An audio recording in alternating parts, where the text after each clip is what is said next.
Okay, here we go. So we're just into the apartment.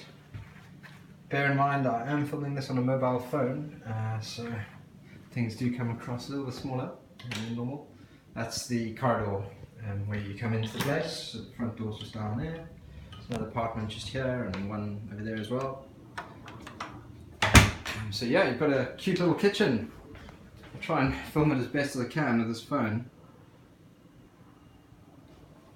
It's basically a 2-bedroom flat with this kitchen space, no living room. Previously they had a small sofa rather than a table, but just depends how you want to do it. And then you've got the 2 bedrooms down there. So the first one in here and the second one with the ensuite down the bottom. There's actually a bathroom just in here which I'll show you in a second.